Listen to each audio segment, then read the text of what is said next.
Booktube, it's Jackie. How's it going? If you're new to me and it's the first time you're seeing my face, hello, what's up? My name's Jackie. I sit on my floor and I talk about books. So that's why you're here, because that's what's gonna be happening today. If you are not new to me, thank you for always tuning in, the continued support. I really do appreciate it.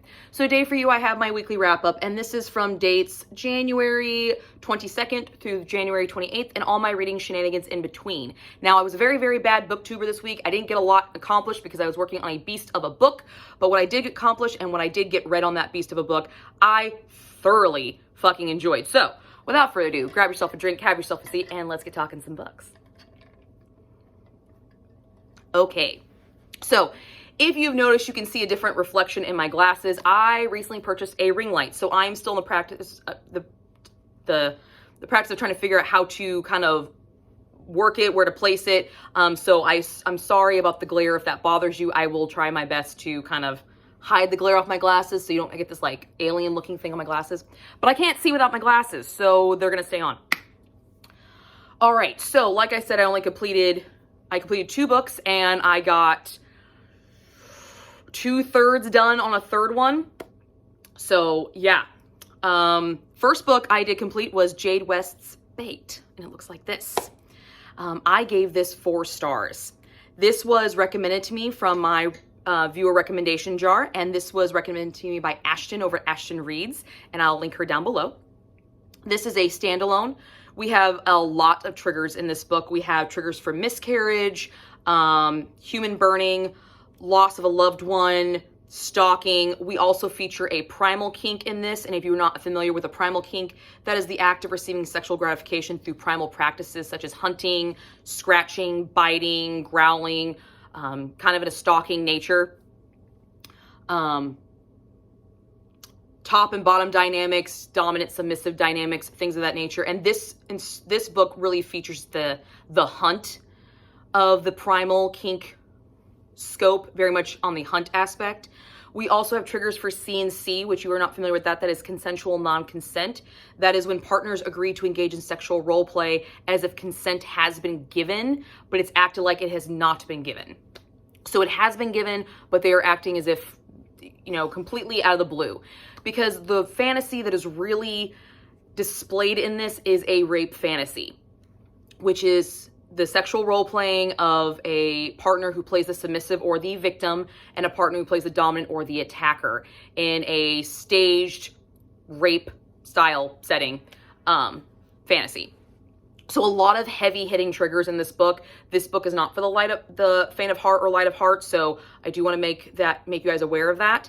And I will be doing a full book review on this, as since it was a viewer recommendation, it will get its own dedicated video. So I will be going into even further in depth of what worked and what doesn't work, more than what I would do normally in my weekly wrap-ups. So just be aware that what I'm telling you of what worked and doesn't work, there's a lot more, but I would like you guys to go watch that review, and I will link it up here when it goes up. But for the summary, we feature Abigail and Phoenix. Abigail has suffered some severe trauma, and she is running away. She is trying to start over, start a new life, but it's not there. She's living, but she's not thriving, and she knows what she needs to thrive. She needs to feel the chase. She needs to feel desired in a way that nothing will stop you, even her own not wanting to be taken, if that makes any sense. She feels that will get her out of her head and really make her start valuing the life that she does have, because she just suffered a near-death experience with a very, very severe miscarriage. So she needs that adrenaline kick of being chased and hunted and the survival element. She needs it to feel alive again. We had Phoenix, he has suffered from extreme trauma as well after losing his wife in a burning, in a warehouse fire, and him witnessing it and not being able to save her. He suffers from burn scars on his back, and he also feels the need in this to chase and to hunt someone, to always be a step ahead of them, because he wasn't there in time to save her. So very dark subplots going for each one of our main characters. These two meet up in an online kind of hookup site.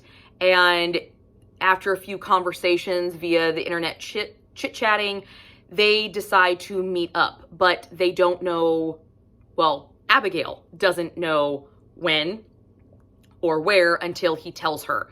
And he tells her in very vague terms, be here at this time. If you don't want to do this, don't come. And vice versa, and all these other things. And our first encounter of our fantasy happens, and it's supposed to be a one and done.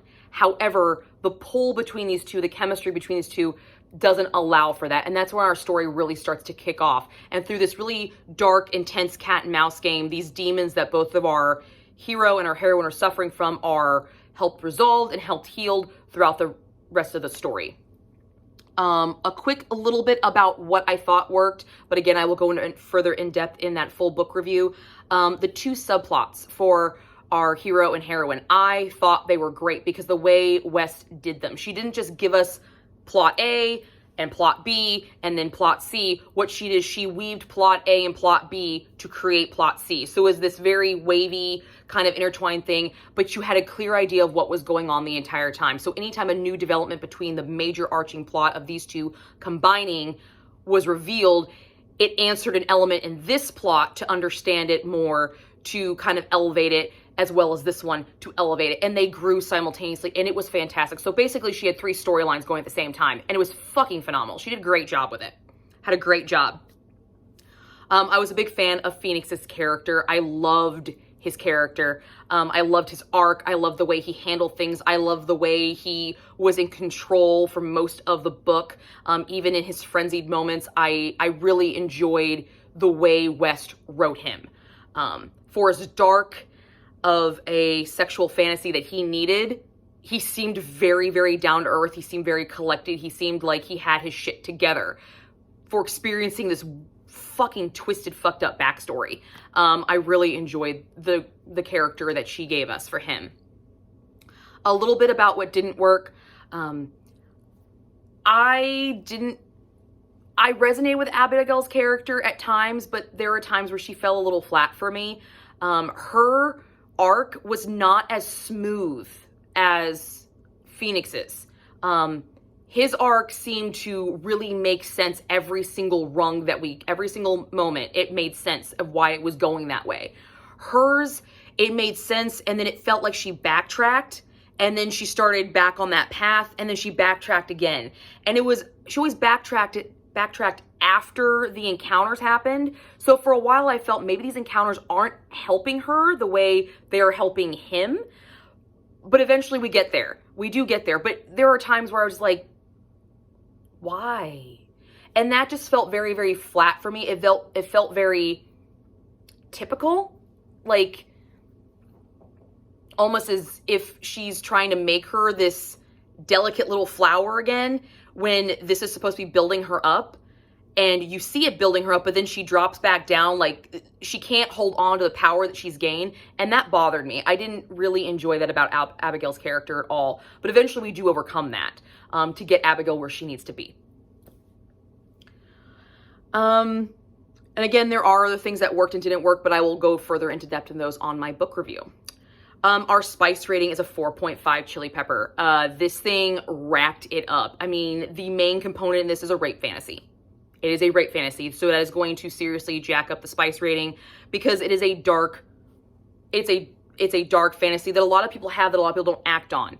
And the way it was exposed, it was done in a very risky way. I mean, literally the way this is written, this could have gone south so many ways. Like 7 Ways Till Sunday could have gone south. Thankfully, it did not, because it made this story, it gave this super dramatic element to the story.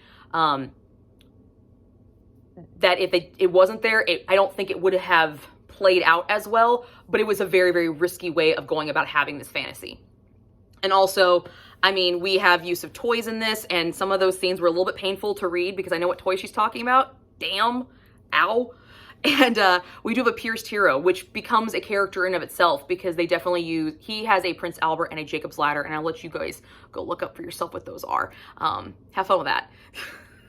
But they definitely use it as kind of a character, as kind of like a symbolic thing. As the relationship grows, more rungs are accepted by her. She can take more of him, more of the rungs and the inches as well. And the more she takes, the stronger their relationship becomes, the more indebted they become to each other, the more dependent they become on each other, the stronger they make each other. And I thought that was actually pretty fucking dope. I'm not gonna lie. Maybe I'm reading too much into it and trying to look for symbolism where there isn't symbolism. Maybe she just wanted to write a PTSD hero and have a good fucking time with it. But I saw symbolism there and I really, really enjoyed it. I had a great time with that aspect.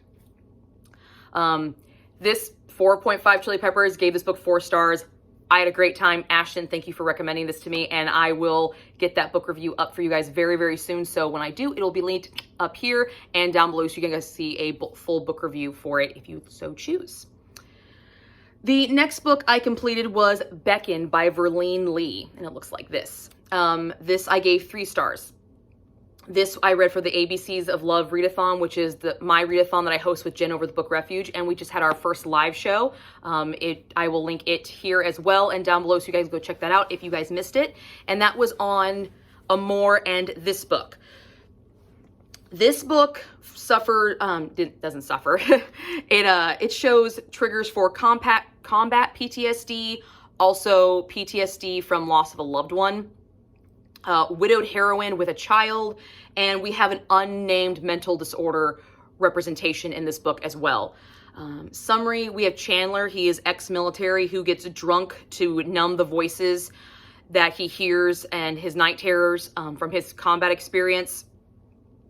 And we have Tamitha, who is essentially an Uber driver. They just don't call them Uber drivers. I forgot exactly what they actually called them, but she's essentially an Uber driver, and she was widowed by a drunk driving incident years prior. So she takes the night shift and picks up drunk people to bring them home so that they don't hurt themselves or someone else that somebody else might care about.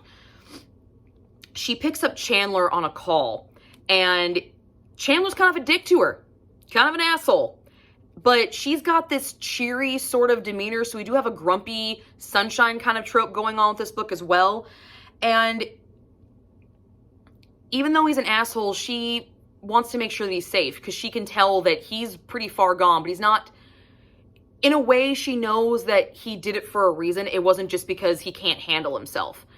So she gets him upstairs to his home, gets him tucked in, makes sure she leaves Tylenol, and takes his shoes off and everything, and puts his shoes in the closet, realizes their smell, and leaves a note explaining everything, that you didn't hurt anybody, you weren't hurt, you're safe, take this, drink some water, you're gonna have a headache in the morning.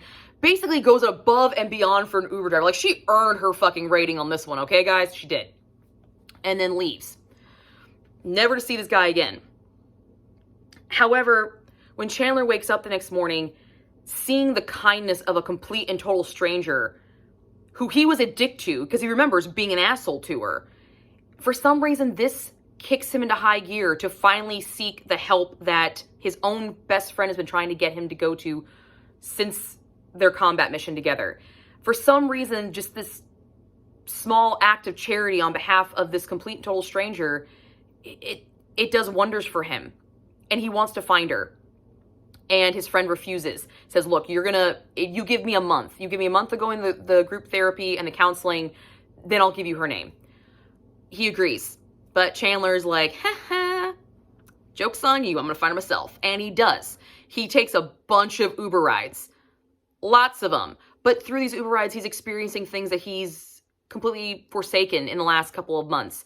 A really good dinner, someone laughing, somebody just smiling at him and him reciprocating it back. His heart and eyes have started to be opened, and he's not so much concerned about the voice in his head, but concerned with the voices outside. And he finally finds her again. And that's when our romance kind of kicks off.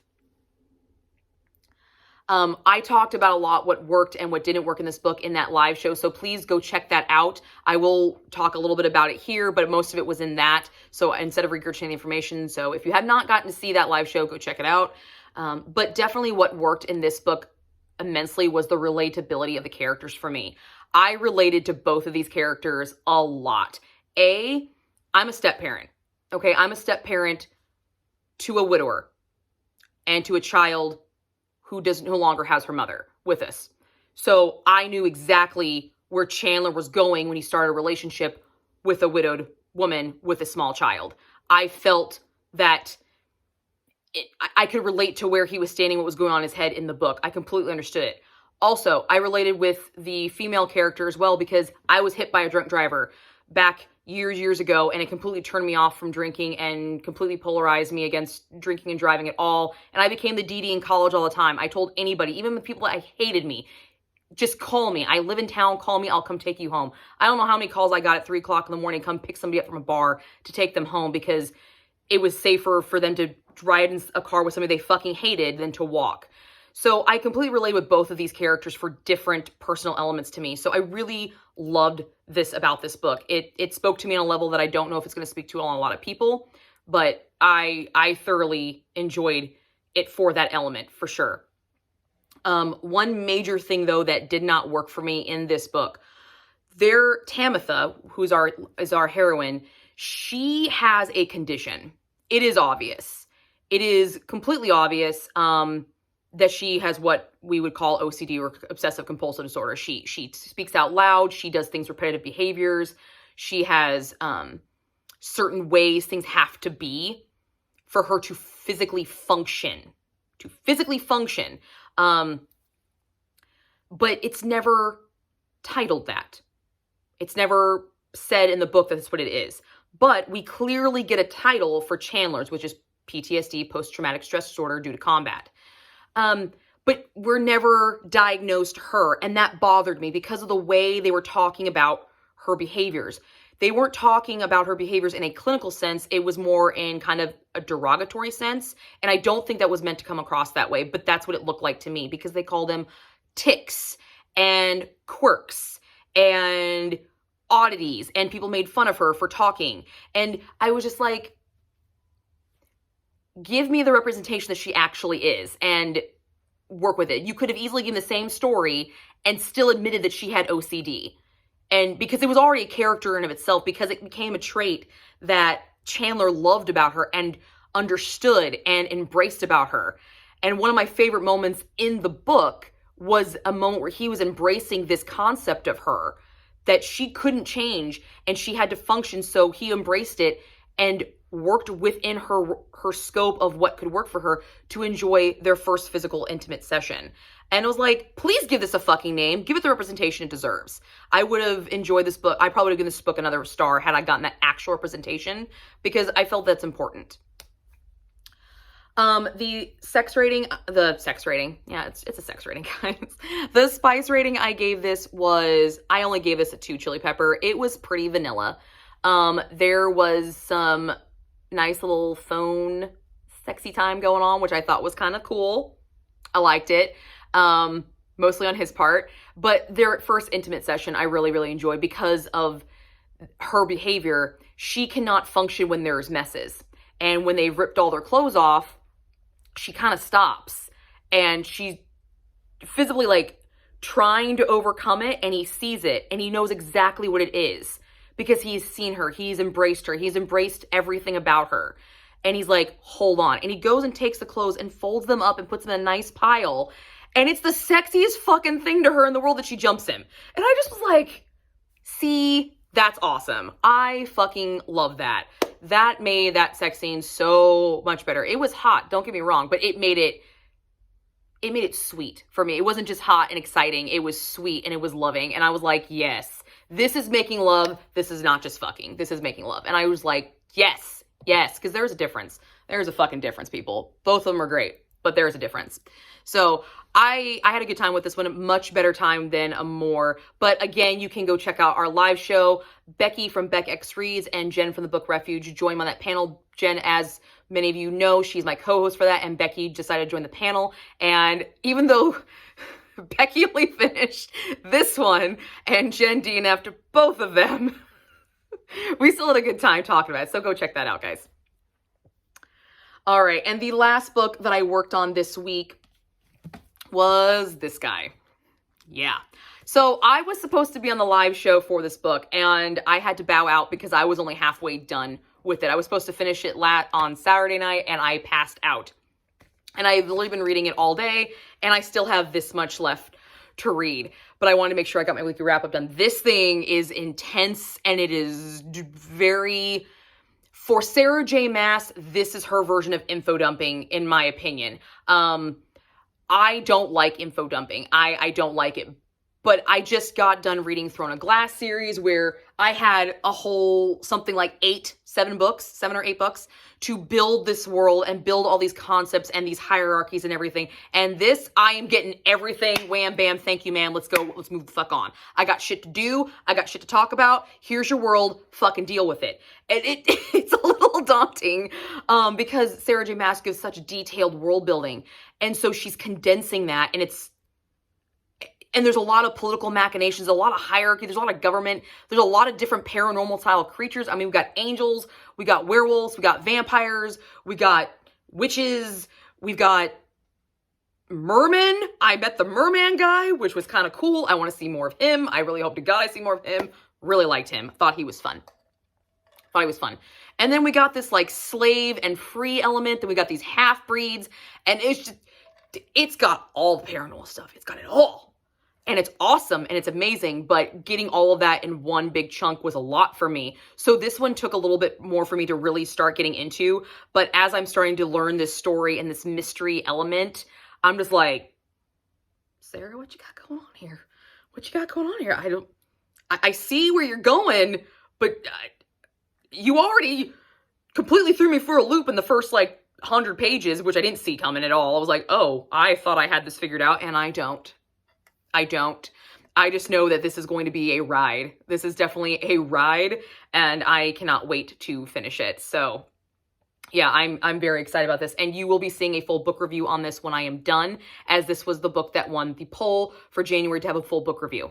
So even though the book review will not be up in January, you will see a full book review of this book from me, and I'm excited to talk about this bad boy. And I did continue more on my secret vlog of the month book. Again, that hint is that's my name. That's not me. So if you guys are still trying to figure out what it is. But that is all I got for you guys this week. Like I said, I didn't complete a lot. I was a very bad booktuber. I know I was supposed to have a review up last week and my Awakening vlog. I did not get to the Awakening yet. I'm hoping to pick it up very, very soon. And I will still be doing a vlog on it. I just probably won't be up in January. Just a heads up. But that's okay. It's all right. I'm not gonna beat myself up about it. I'm just not. And I'm still working on my Readsy review. So it should be going up soon as well. So a lot of reviews coming up. A lot of reviews. So hope you guys like them. But that's all I got for you guys today. Pretty short and sweet. I will see you guys all soon with another video. Bye, guys.